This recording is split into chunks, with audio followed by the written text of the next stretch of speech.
ሰላም የጂኤም አልሙኒየም ዩቲዩብ ቻናል ተከታታዮች እንዴት ናችሁ? ጌትነት ነኝ።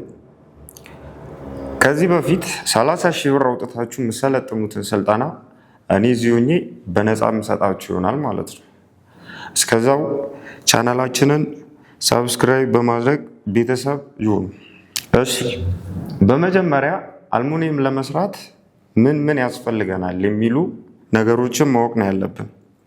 በመጀመሪያ አልሙኒየም ለመስራት ምን አይነት ማሽን ያስፈልገናል የሚለውን ስናይ አንደኛው ዋናውና መረሳት የሌለበት ነገር ሞባይል ማሽን በዝቅተኛም ዋጋ አለ፣ ኢን ሚሊየንስም የሚገዙ የተለያዩ ሞባይል ማሽኖች አሉ። ሁለተኛው ደግሞ ድሪል፣ ሶስተኛ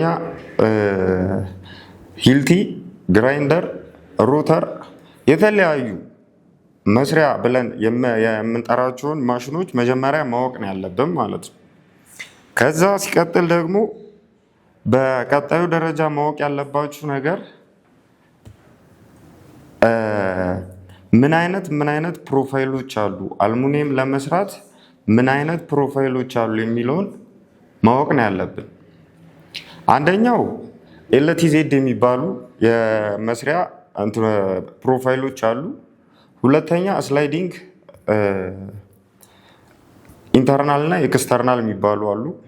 ሶስተኛው ደግሞ ስካይላይትም ምናምን የሚባሉ አለ።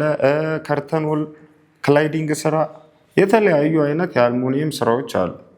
እነሱን ካወቀም በኋላ ወደ ስራው ለመግባት ራሱ ምንም አያስፈራን፣ ሙሉ ኮንፊደንስ ይኖረናል ማለት ነው።